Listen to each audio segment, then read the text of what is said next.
Hello and welcome to Currency U number 3. As usual, we've got our co-host and currency industry expert here, Andy. Hello, Andy. It's been a while. How have you been, Dan? Well, it's been ups and downs. I know it's been some time and we both had some life events that's been some up and downs, but yours is great news. You became a father for the fourth time. I think you increased the population of Nebraska to 1,002. No? Potentially. We we welcomed our fourth baby boy into the world. That and everybody healthy at the time. I know everybody's still doing well. Excellent. That's Doing well. that is unbelievable. I had to stop at 3, but I had daughters. That's why I'm fat, bitter, and bald. But it's not about me, even though I'm a narcissist. I'd like to make it that way, but I won't. All right. Well, this video is me and Andy have been talking a long time about this. Literally, we did the first 2 videos while we've been trying to figure out how to present this information, and it's about grading, as you saw in the thumbnail when you came into the video. How deep we go, we don't really know yet, and we tried to itemize this out, and I think it's just free flowing, right, Andy? I mean, we're really like, let's just go and see what happens.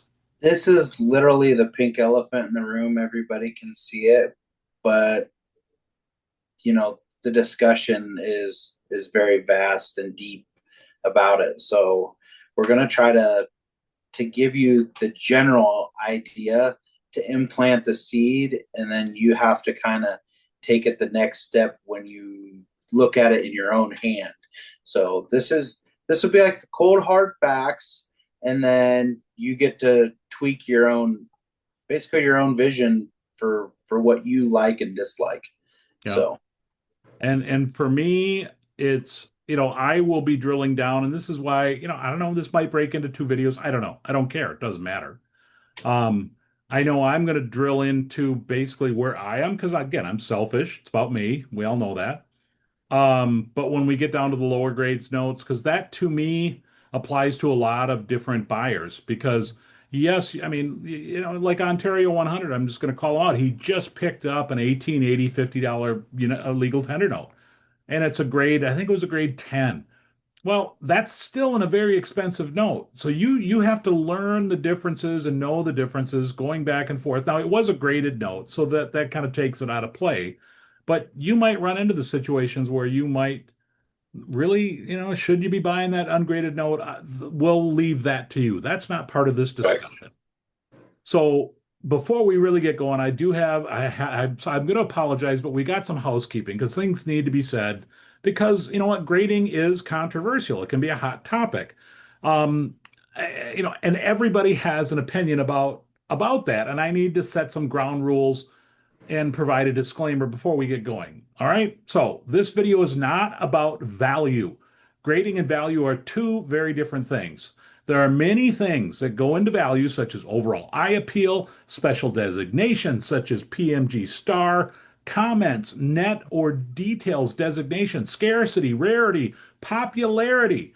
Non-mainstreaming grading companies such as CGA, Legacy, and the defunct company PZGS Currency, all of these may or may not affect the value. So it's not about value. Photos, we'll do our best, and I want to thank Heritage Auctions. We'll be using them, and what we're going to do is compare an 1899 Silver Eagle that we've gotten one of everything that to compare and look at and contrast to. But really, that's the only way we convey that in video context. So you have to take those with a grain of salt. Truly, to really grade a note, it needs to be seen in person. Not all types of currency grade the same. Andy has brought this up, but if you haven't watched his channel, Andy's Notes, shame on you, because he throws out Andy's tidbits like, wow, colonial currency is this, and it's printed on that, and legal tenders in the 18 this or that. The different standards that are applied, even though it's one scale, they all set things apart. We're going to just stick to the basics of the universal grading scale used for banknotes that, keep in mind, was adapted from the Sheldon grading scale, originally created for coins in 1948 by Dr. William Sheldon. It's a numerical system used to address the quality and condition of banknotes using a number scale from 1 to 70. even though there's only 29 grades out of 70. I don't even want to explain that. Let's not address it. My whole gist of this is, folks, grading is here. It's not going anywhere. People, all right, just be the Matrix movie, swallow the red pill, and we can all truly accept the reality of what is the industry standard.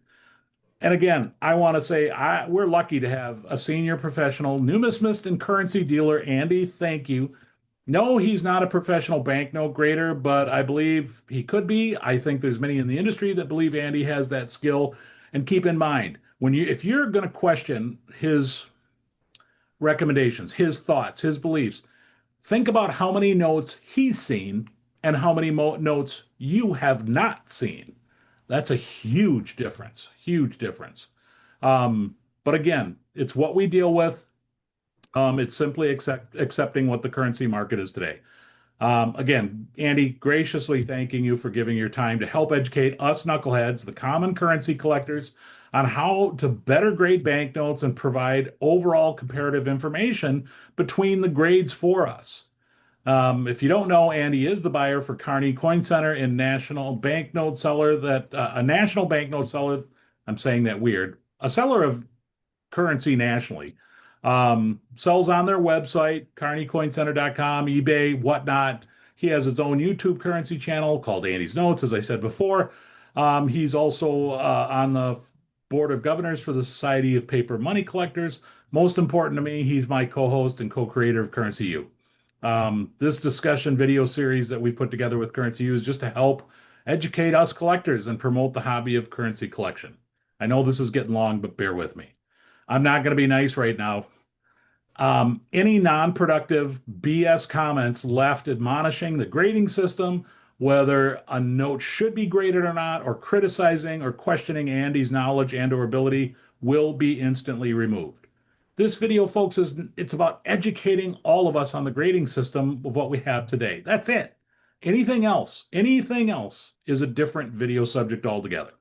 All right, I'm done. I'm on my rant. I'm good. Andy, are you ready? I do want to point out Yes, go. one tidbit.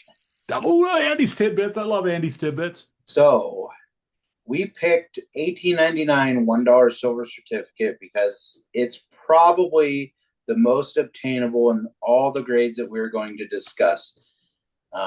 When it comes to paper on large size printed notes, the 1899, if you start at about 1869 series, now the rainbow notes have just a little bit different type of paper, but it will still all feel, look, and have some of the same features.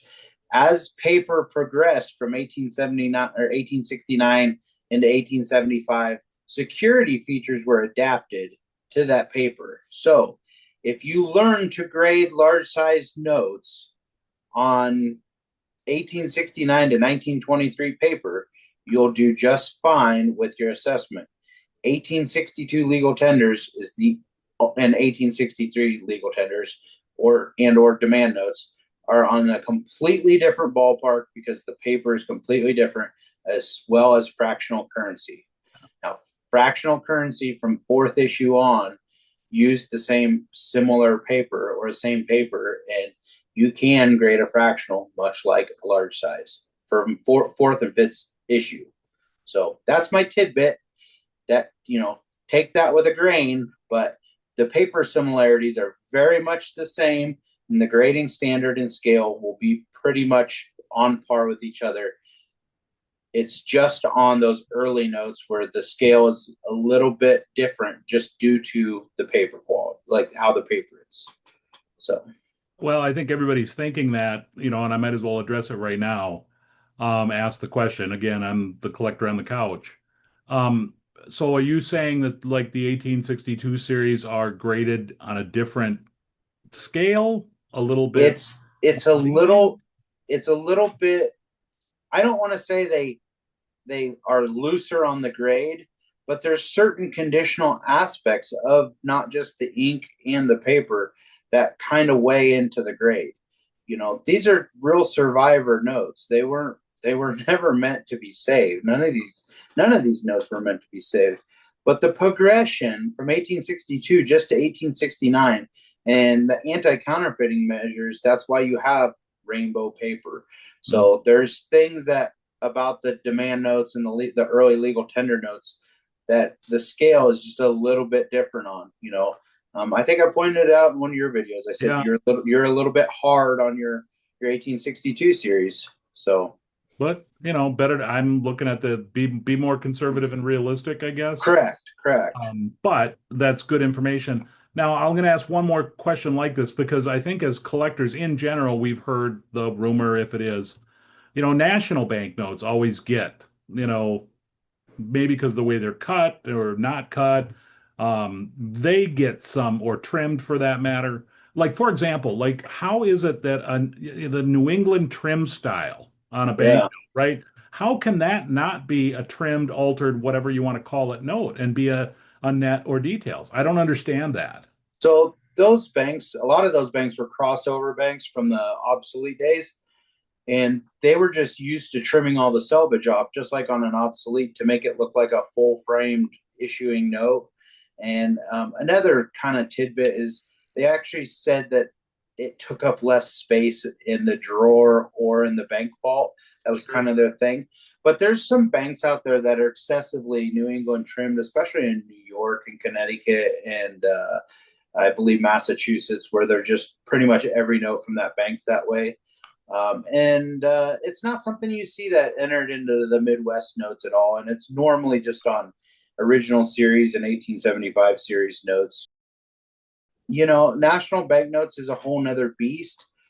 You have to understand those notes were printed, shipped to, um, issued by a bank by hand, went and entered commerce, went back to a bank, shipped back to the Bureau of Treasury Engraving Department. and Printing to be categorized and counted.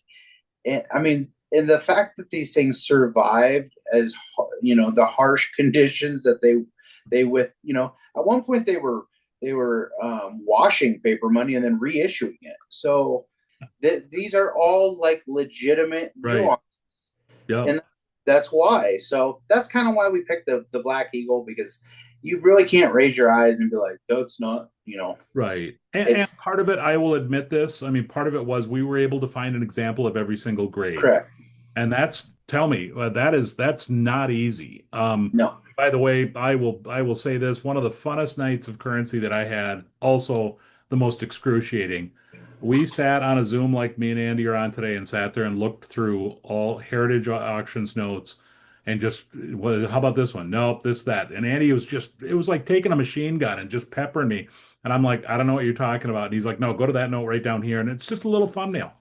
And he's like, "Yep, that's it," and blow it up. And I'm like, it was so much fun and excruciating at the same time. But that was a long haul session, Andy, and thanks for doing that. But to pick out these notes, so there's been a lot of thought of the notes that we're showing you. Now, last question about overall generic grading, Andy. So you talked about large size notes. How does these, let's say, you said up till 1923. How much does it change when it goes into the small size from the 1928s to the 34s to the 53s to et cetera? I mean, is So there nuances also in there there those? definitely is, because the paper changed on silver certificates and Federal Reserve banknotes in 1957 silver certificates and 1963 Federal Reserve notes. The paper is just a little bit. I always say it has like a little bit more of a waxy kind of feel. It's not very water absorbent, but some of those earlier notes, silver certs and legal tenders and gold certificates, they're a more cotton linen base. They absorb water. So if you kind of notice, like those earlier notes seem to stain much deeper when you see them with stains. And then if you look at like a 1950 silver certificate, like you just don't see them with that deep all the way through the note stain. A lot of it's more surface. Um, One thing you get on the earlier notes that a lot of people don't talk about is called orange peel. The notes almost have like an orange peel texture to them. And a lot of it has to do with how wet the paper was when it was printed. And then it went onto racks, and then it just stacked and stacked and stacked on top of each other. And if you've ever been in the printing industry, and that ink and all that moisture, it just sits on there, and what's it going to create? It's going to create a wave of humidity, and it's going to follow through the note. So All right. Well, that's all I have for generic questions that I think, most of us go, well, what's the difference? Just, did we mention talk every single difference? No, but know that there are differences, nuances, as Andy said. All right, let's get going. So as we talk about it, I'm going to throw up the grade that we're talking about.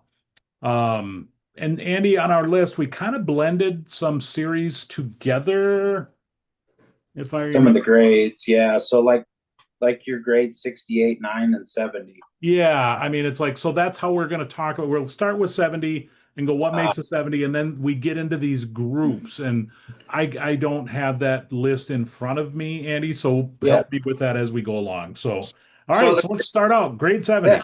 Talk grade about it. grade 70 is the absolute most perfect note you could ever have. And when I mean perfect, it means the margins are 100% um, perfect on the face and on the reverse. And the other thing that they take into consideration is called registration. Registration is the orientation of the face plate to the reverse plate, or vice versa, reverse plate to the face plate. So what you're looking for is a note that aesthetically is perfect on the front and the back.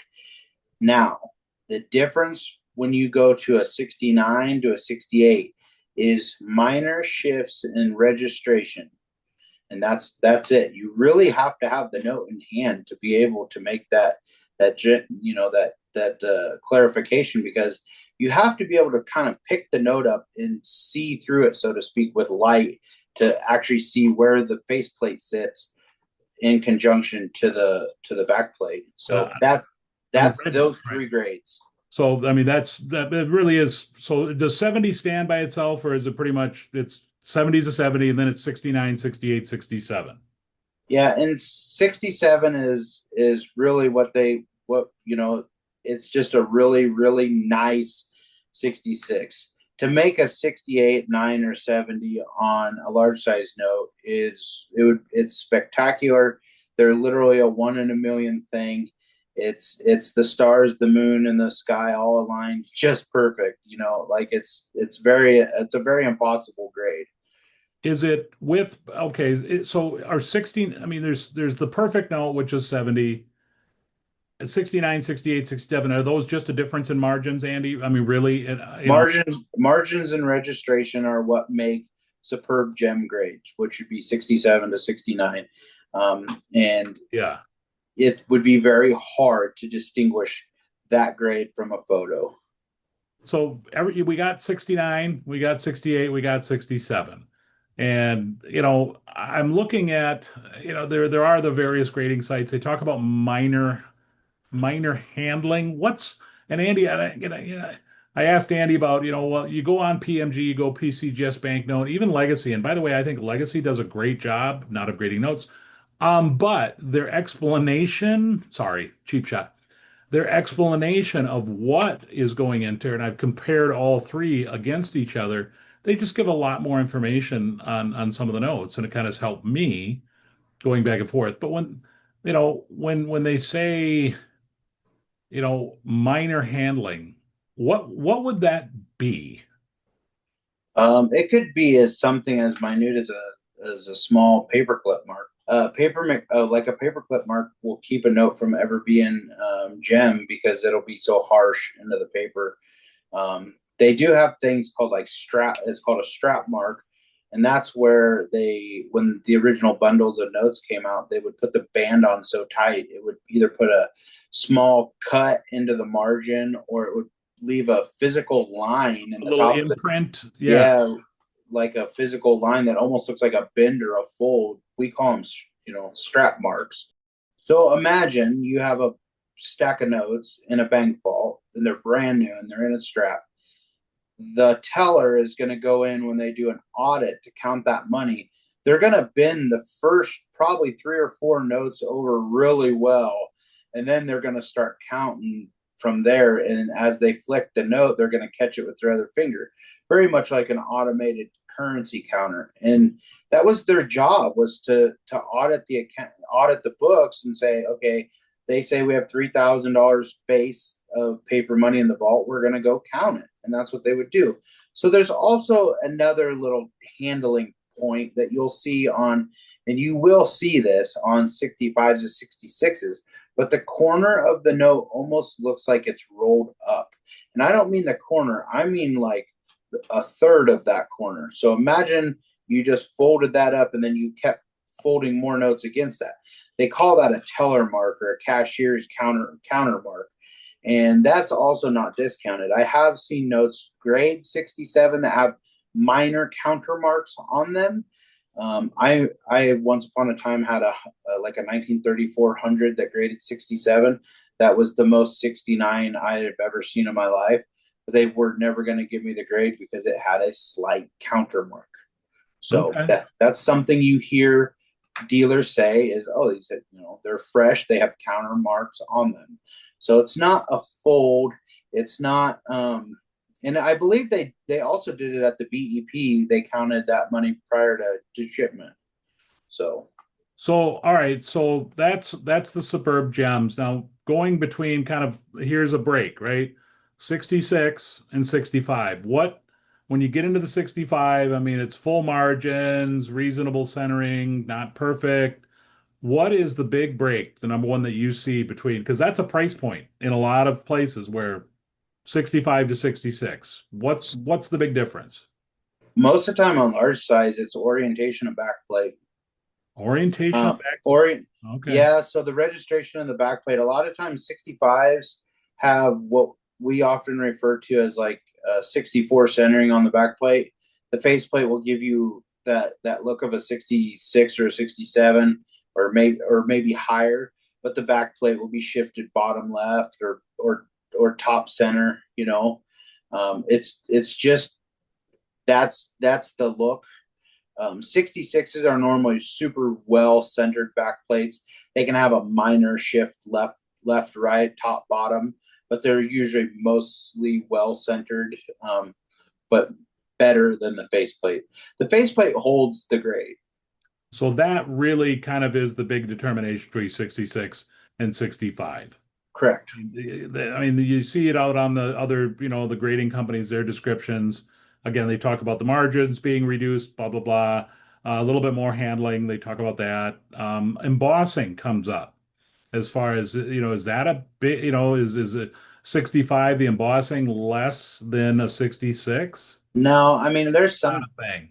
there's some series of notes where the embossing is just super flat. It's not like blowing through the plastic deep at you, or it's not waiting to shake your hand sort of thing.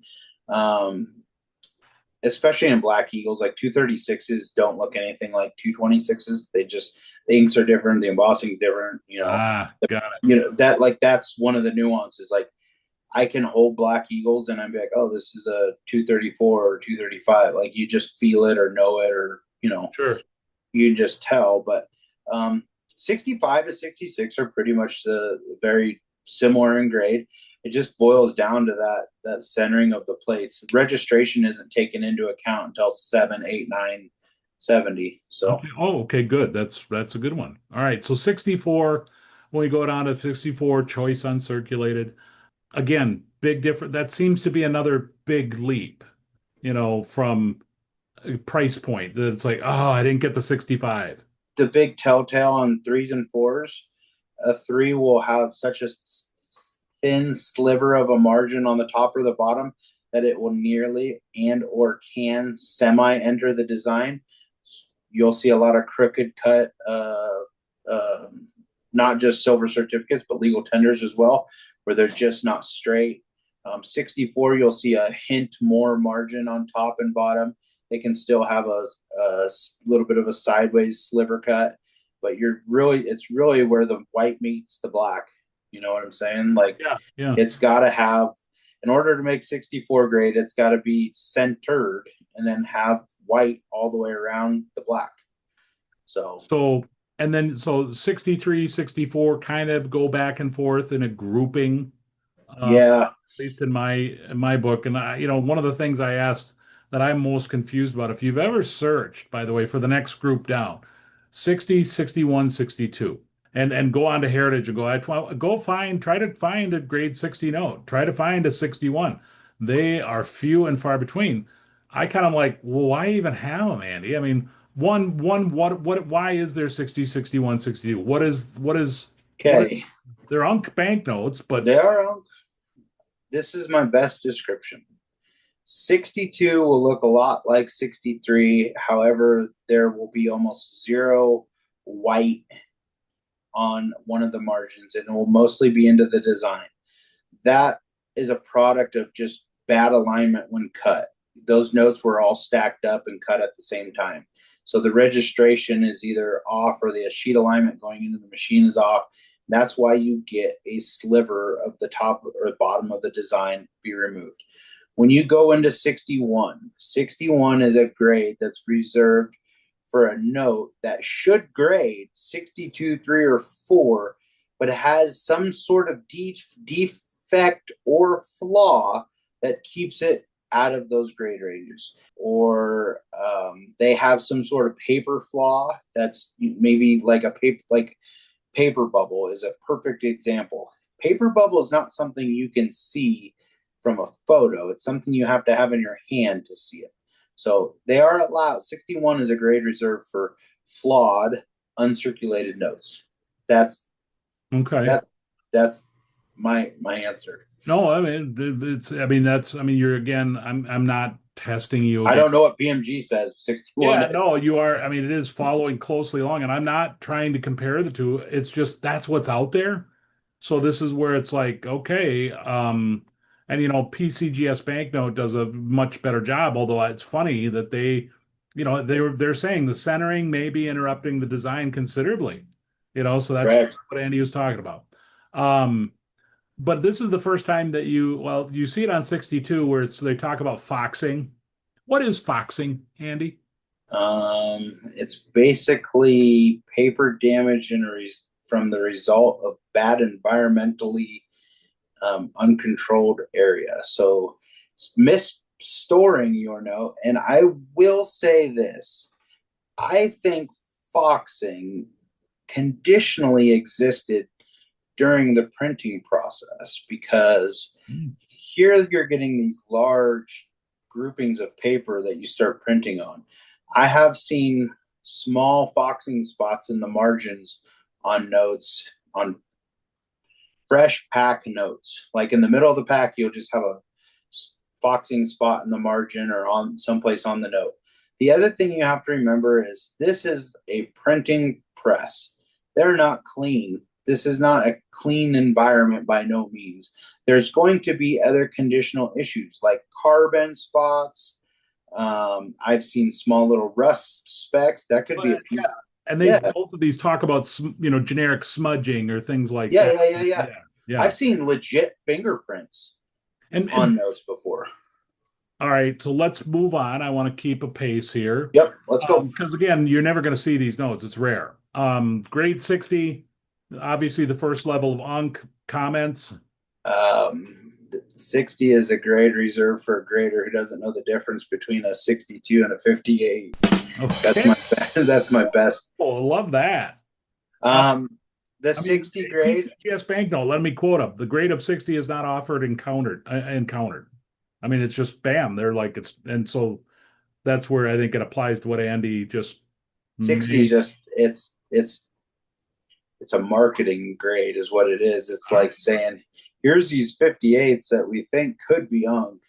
Um, I will say this: in the obsolete banknote world, you will see the grade 60 used generously along with 61. And a lot of that has to do with notes that were stored improperly that now have irreversible damage.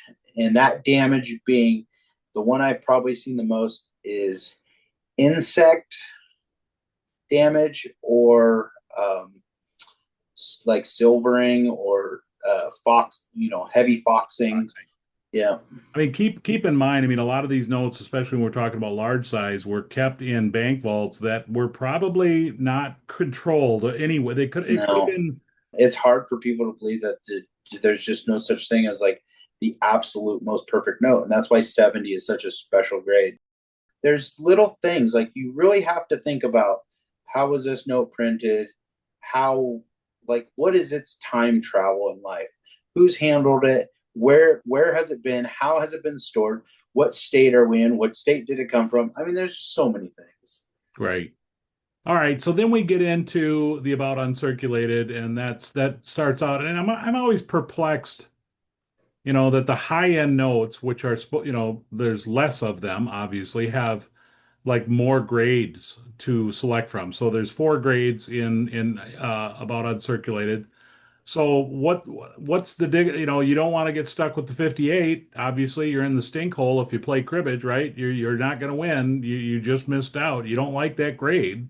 Once you go to almost uncirculated grade and lower, margins no longer will play any part of the grade whatsoever. I hear a lot of people say, I really want an AU58, but it's got to have margins. I'm like, I mean, like you're shopping for a needle in a haystack. You want like a gem 65 at the corner fold. Right. That's a tough note to find, because you know, Margins. yeah, That just says it all throw, right there. throw the margins out. So to make the grade AU58, we're talking about one hard corner fold visible that has to have some sort of ink break, or it has to be to the naked eye. Say Back up on the fold again. So you just said it can have a hard fold as a it can 58 have a hard corner. You corner. cannot Okay. have a hard center. And PMG has a ton of hard center 58s, and it is the most distracting note on the market. Hard centers are AU55, and they should not ever be higher because in my opinion, it's the ugliest place to fold a note. Well, and here's looking at PMG's grade of choice, 58. Often a single, this is all they say about it, by the way. It drives me kind of crazy. Often a note with a single fold that crosses the design. That's it. PCGS has two paragraphs, and they're talking about taking into the account of severity of folds and bends, ink loss over this, that. Edges can be roughed up itself. And this is where they say this. This is PCGS banknote. I quote, banknote itself does not have a single fold into the design. So you got PCGS banknote saying it cannot go into the design, and you've got PMG saying it can go into the design. It The design is relative, though. The design meaning a corner or an edge, a left margin or right margin, or the left quarter of the note. Anything outside that portrait, hard fold is an AU58. The minute that fold goes through that portrait, it's AU55. You're never going to convince me any different. It's a very distracting fold once it's in the portrait. If you fold that note the other way, vertically instead of horizontally, okay, that note can never grade above AU53 because now you've murdered the entirety of the note. It's murdered. You can't undo what's been done. Okay. One horizontal fold, not in the portrait, lock AU58. So, okay, so now you're talking horizontal fold where I'm seeing that language attached to a 55. Okay. And You here's know, another. I had a note come back the other day. It was a two-fold 55. is that okay? Neither, yes, there's neither fold were in the portrait. And this is where PMG is coming back and saying that a note can have one fold or two to three corner folds. Yeah, so the note I got back was two edge folds. All right. So, And so and the that's placement of the folds really makes a big difference. it's what It- it's what This is the distracts the difference. eye. The Yes. portrait is the very first thing on the note that people their eye gravitates to. They go from the portrait to the design work, and that's why notes like bisons. Once that bison's been butchered by folds, that's kind of the delegation of the grade. People who buy bisons, they want a really Yeah. nice looking bison. You can have Same a with the VF. Chief. I mean, same. Yeah. Yeah, the Chief's the Yep. same way. You can buy a really nice VF20 that has zero ink breaks in the bison, they're all over. They're in Lewis and Clark. They're all over. Because the note Yeah, was yeah, yeah, trifold, right? I yeah. mean, yeah, Correct. it went into the wallet. Okay. Yep. All right. So 55, is that a common grade? It's 50. It seems like it 55 is is to me pretty common. offhand. Okay. Where Yep. 50, moving on to 53, it doesn't seem so common. I hate that grade. Right. It's kind of like, yeah, it's like It's like I'm gonna have two folds, and then I'm gonna have a bunch of other handly stuff going on. That's like it's really an acquired look. You've really got to hone your grading in. Um, I sold a note to a customer of mine the other day. I graded AU53, and he's like, "What's wrong with it?" So I sent him pictures, and he's like, "Yeah, it looks like you're spot on." And it was just like handily with like 1.5 fold, and they weren't folds; they were like bins. But it just didn't lay right to make 55 or 58.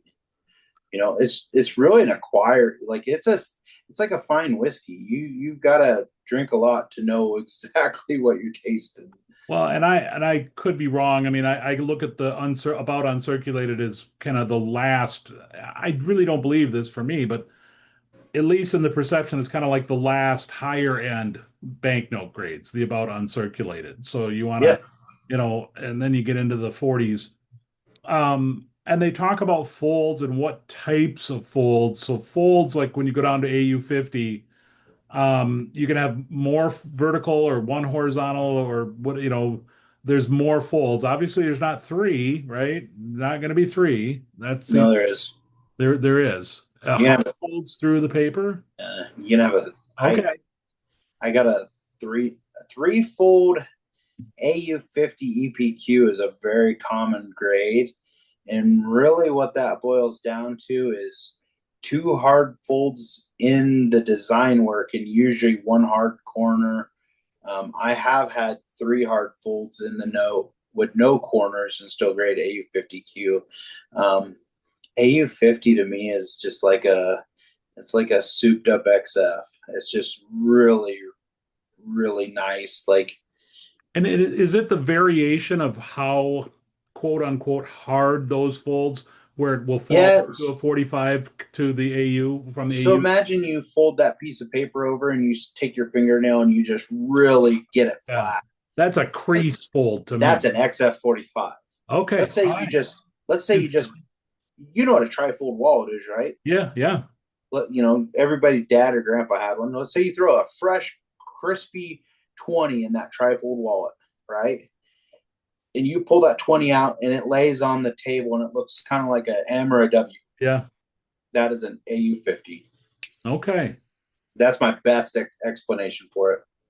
So we're going to go one step further here and then we're going to stop because I want to break this into two videos. I don't want it getting too long, and that's okay. Correct. And it's also a break point where, for my comfort, and again, it's about me, right? It is about me. But I think this is also a place where it gets really at the 40, at XF40, that's where it starts to become difficult to grade. Very much. So everything that Andy has talked about already.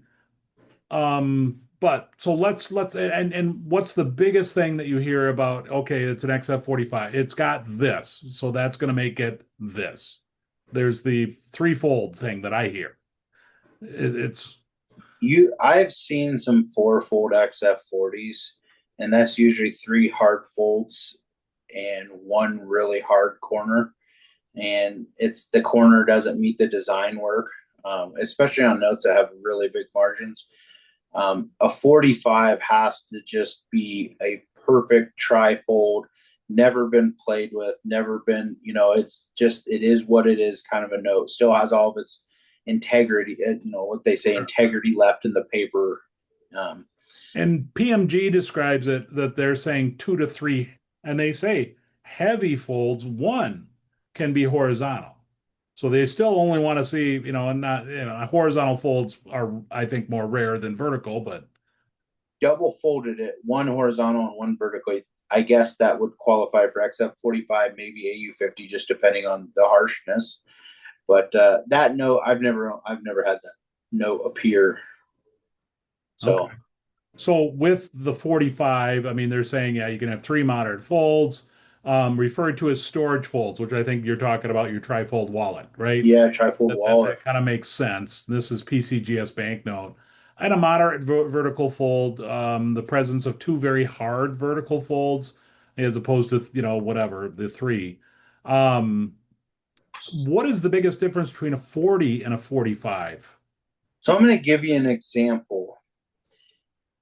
Most people grade a note from the face of the note. So they look at the face and they're like, wow, that thing looks AU55. And they send it into grading and it comes back XF45. And they're like, I just don't understand. And a lot of people don't take the time to look at the back of the note. You have to remember, back in these days, people wanted to preserve the portrait. They knew how special the face of the note was. So most always paper money was folded in with the portrait on the inside. So paper money, the telltale to the wear and the tear is usually on the reverse of the note. I would say like 90 to 95% of Yeah, the time.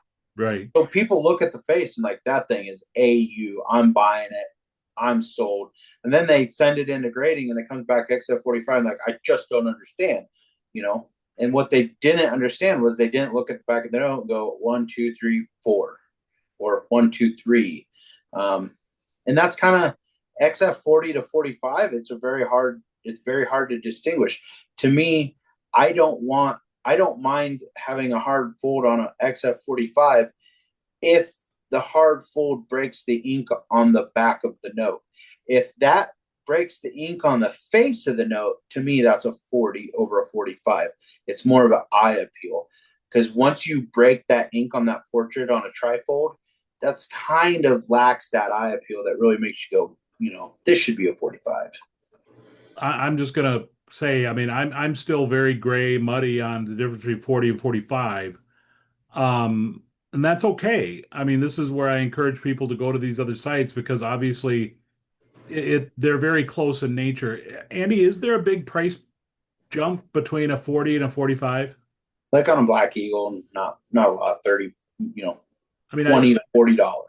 right. I mean, as opposed to going from a VF 30, 35 to a 40, that is Yeah, a big I price. mean, it seems like lately large size takes off at BF30. So Yeah, right. Yep. yeah, Yep.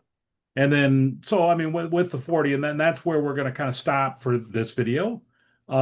Because again, I think now when you start getting lower into the very fines and things like that, with the exception of the extreme low grades, and we're going to cover them, by the way, you want to come back for that because it's super cool. Just talking about these and seeing these graded notes that are very, very low quality. But before we go and conclude this first part, this is where you stop. I mean, it's yes, I can see a VF20 or VF25 with an EPQ PPQ. Please explain to me EPQ PPQ. you can have a note that's super original that doesn't qualify for premium or exceptional paper quality.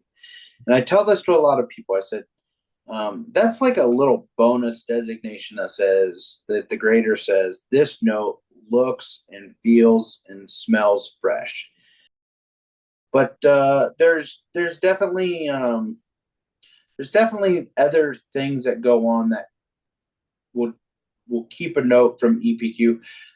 Sometimes too, one of those things is slightly rounded corners or really hard corner tip folds that almost look like damage, maybe, or just it's just a little bit raggy looking on that corner. Other little snippets that keep from EPQ are pinholes and margins. That's a super common one. So with that said, the EPQ PPQ, I mean, you hear, I mean, again, just picking up the common chatter that you hear amongst knuckle draggers like me, is that if a note has been, let's say, washed, I mean, just simple term is washed. That's pretty much EPQ, PPQ is gone, that they can feel that the intaglio print is gone, that it's pretty much Not not is that true? Yeah, that's why I'm no asking the question. no, because I mean the BEP washed notes and the drying process they utilize with the only way the intaglio or the embossing could be infected is if it was absolutely squished by compression. Like credit card running across it type Yeah. deal. Okay. Iron. Like in the 1970s, they used to iron. That Like was a thing, wasn't I it? know, I actually know a dealer. I'm not gonna mention his name, but he said it was like 1971. He ironed a bunch of $10,000 gold certificates. Like they sat up in the motel room and were literally like washing them in the Wait, sink wait, did I hear and you correctly? $10,000 gold certificates. Salmon Chase gold certificate. Yeah, they were up there like washing them, and he's like, we would have a, you know, we'd have an iron up there, and we'd be ironing them, and you know, so they were ready for the show. Like he said, Man, they used. He said back in the '60s and '70s, they used to get together and they would get their paper ready for the show. And I'm like, what does that what does mean? that Like, mean? Yeah. and he's like, oh, we would be up there ironing it and getting it nice and flat and nice and you know starched out. And I'm like, what? Now, everybody, and I said this wasn't going to be about value, but it's hard not to because the grading guides don't address PPQ, EPQ whatsoever.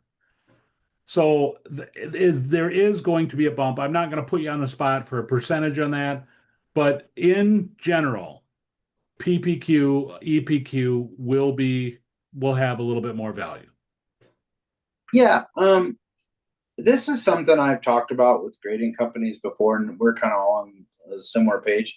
If a note has what we distinguish as like 70 to 75% of its originality in the grade of like VF, maybe XF, you know, EPQ and PPQ designation should be given.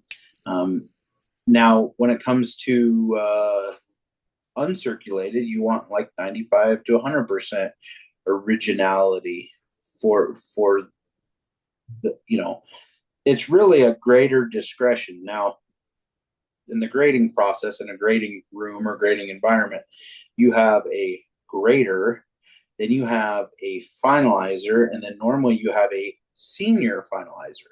So the note should be handled 3 times, and a lot of the time the grader won't put EPQ or PPQ if they're uncertain.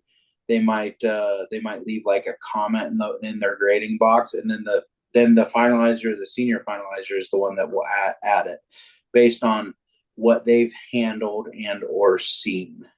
All right, awesome. Folks, I appreciate you joining us, and we're gonna bring this video down, and me and Andy are gonna be wearing the next clothes for the next video, but they're gonna release, a couple days, a week apart or so. Or I gotta edit them down and make myself look even more pretty than I am. How about that for an ugly man? But Andy, again, you know what? For you taking the time to do what you do and try to better the hobby and educate us, it is great. I know a lot of my currency buddies were looking forward to this video, and it's like maybe if there's enough interest or questions that we can drill down deeper into, hey, let's talk about more about 40s and spend 20 minutes whatever for that. So I really really really appreciate it. Congratulations again on the baby boy.